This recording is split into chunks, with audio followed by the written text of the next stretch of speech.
But we got to work together. We're not supposed to go at it alone because we're all in this together. Think about the history of slavery. Harriet Tubman didn't do that by herself. She wasn't creeping to La La Land. Some white folks helped her out. Gave her a house to transport the slaves because they believed that it was wrong the whole time. You were free in the North. We've always worked together to succeed, and I want you guys to remember that. But next up is a wonderful brother. I call him my brother, even though we different colors. Same God, though. I don't know if y'all heard that. The same God, though. But this gentleman goes all around the country, insightful content, interviews. I think y'all know who he is. Help me give a great welcome to Witt. Hola amigos, this is Witt with PragerU. Today we're at UCLA talking to college students and on Olvera Street talking to Hispanics in honor of Halloween and to see if my outfit is offensive. Dang it. Would you guys like to chat with us today? No? That's what we want to talk to you about. Hola. You find my outfit offensive? Yeah. You find it offensive? Do you find it offensive? Maybe a little. Do you think my outfit is offensive? Are you Mexican? No. Yes. I think it reaffirms stereotypes that are offensive to people. You think people really think Mexican people are like this and carry around marachas? No, I don't think people actually think that. Do you find my outfit offensive? Yes. Yeah. Why? Because it's not your culture? Cultural appropriation? Why do you say that? Because you're not, like, Mexican. You think Mexican food is like cultural appropriation? No. Someone else's culture that we've kind of taken. Is this cultural appropriation? No comment. You don't really understand what their culture means and what it means to wear these things, like the hats and the maracas. You know, you sort of have to understand where all of this comes from for it to not be cultural appropriation. It's not yours.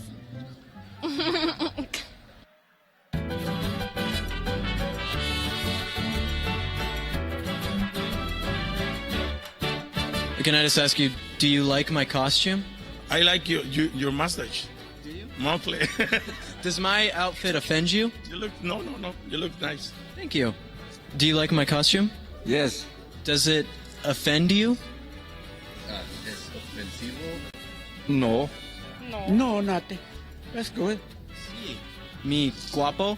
This is beautiful. Beautiful. Acabo. Are you guys insulting me? No, it's not. Insulting me in Spanish? Do you like my outfit? Oh yeah, it's awesome. Does my outfit offend you? No, not at all. Some people get offended by what I'm wearing.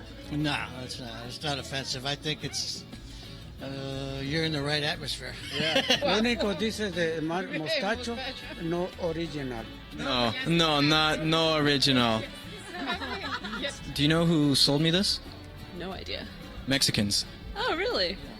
And so you're white and you get offended, but then Mexican people who sold me this and made me this don't get offended. Yes. Seems kind of weird, doesn't it? I love it, actually. You think it's offensive? No, not at all. Some people get really offended by this. Why do you think that is? I don't know, just you're not Mexican, so people think that you have to be Mexican to wear that. I'm celebrating Mexico. Yeah, that's awesome. Are you Mexican? I am. See? I'm not wearing it. See? Well, that's okay. Yeah. Maybe we should swap outfits. Yeah, exactly. Ladies and gentlemen, please welcome to the stage Witt.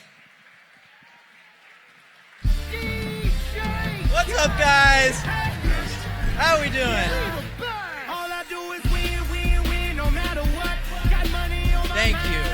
Thank you. Gracias. That's what I should be saying. I haven't done one of these events in a while, and so I have to start it out with just letting you guys know again, I am not black, okay? We are putting the rumors to rest. I have to do it every single time I do one of these events. But just want to say, first of all, thank you to all of you guys for being here and for standing up for the values you believe in. That's incredible. That's incredible.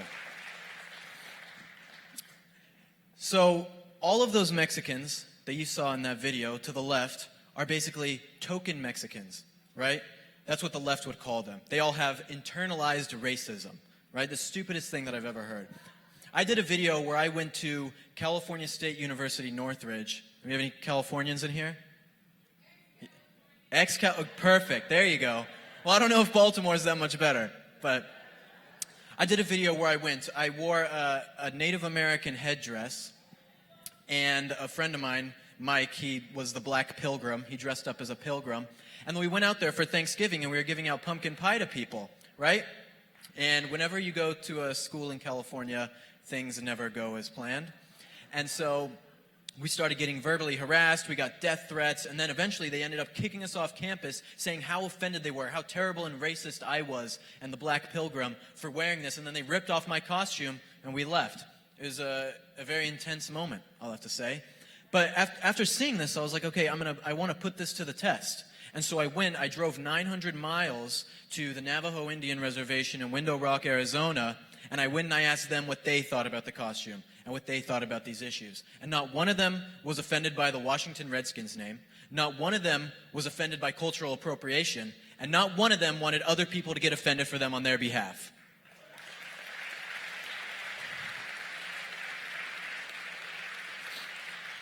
It is cultural appreciation, not appropriation, okay? That's right. But as you guys know, if you're in college or you have kids who go to college, your kids are going to college and they're coming out stupider than when they went in. And that's the truth. I was just there, okay? That's why I left. People are not born offended. Okay? If you get offended by me showing up on your campus in a sombrero and a mustache, you have to be at a university, okay? These things are not natural. You don't naturally wake up being offended. This is something that has to be taught. And it's because these college students are so young and impressionable, and they've never heard a different point of view.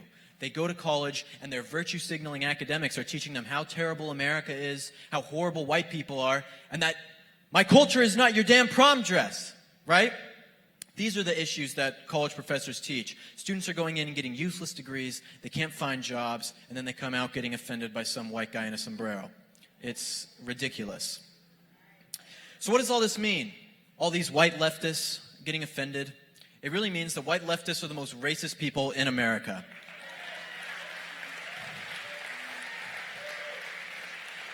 And I'm white, I can say that, okay?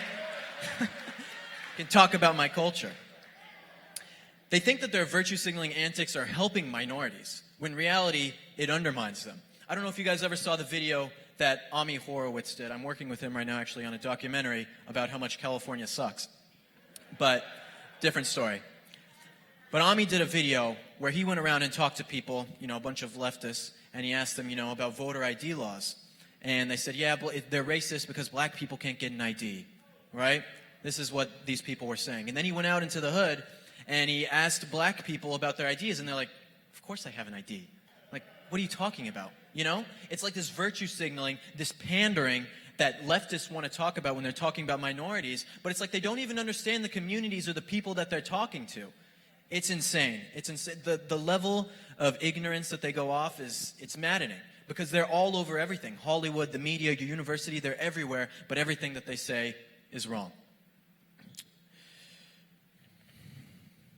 Like I'm saying, these leftists have been completely duping people and completely brainwashed everyone at university and all young people in America. And so I think that everyone is born a conservative, though. Everyone has to be born a conservative, and then you're taught to be a leftist. So a few months ago, I was in an Uber, right? And I was in a suit. I was in LA, mind you. And my Uber driver, she's a Hispanic woman. And she's like, oh, you look nice. What do you do? I'm like, oh, I'm like a political personality. I make political videos. She's like, oh my God, that's so great that we have someone getting Trump out of office. Thank you. I'm just like, yeah, dude, for sure. I don't usually talk politics with Uber drivers about these kind of things, because they find out I'm a Trump supporter, and one wrong turn, it's one less of us out there.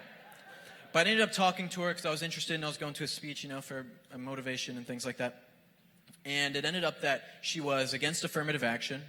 She was against the welfare state. She believed in fathers in the homes. And she was a school teacher when she wasn't an Uber driver. And she was against putting transgender bathrooms into her school. It was like all these ideas that she talked about were conservative ideals, were conservative views. but she hated Donald Trump and Republicans, and she thought we were evil people, right? Is that not just so insane? I'm telling you that most people, when you get down to it, and if you don't mention Trump's name in the issues and the politics that you're talking about, and they will agree with you. They are just as conservative as you, they just don't even know it. Except for those people on campus. They're lost, okay? A study came out that showed when Democrats talk to minorities, when leftists talk to minorities, they actually dumb down their speech. They pander to people. You guys believe that? Is that not racist?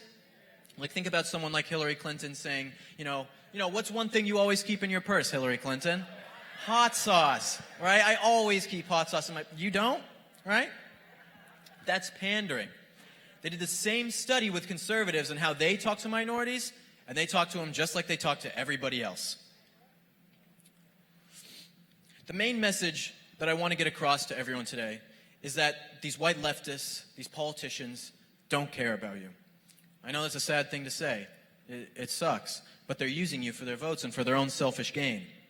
They champion minority struggles as their own, but they know nothing about what is going on in your communities or what is going on with your issues. They have been using minority votes for far too long, and it's time to end that. But you know who does care? Conservatives. Conservatives care. Donald Trump cares. Because they understand that when you succeed, everyone succeeds. Conservatives are the party of America and the party of patriotism. And we realize that the only way for our country to be the best is for everyone living in it to be the best.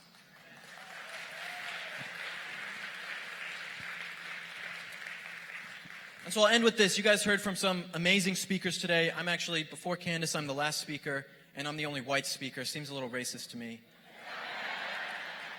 But we won't go there. But you guys have heard from some amazing speakers today, learned so much. And why would you even be here today if you weren't going to go out into your communities, to your friends, to your family, to your work, to your university, and tell everyone about what you've learned today and what the future of the country holds?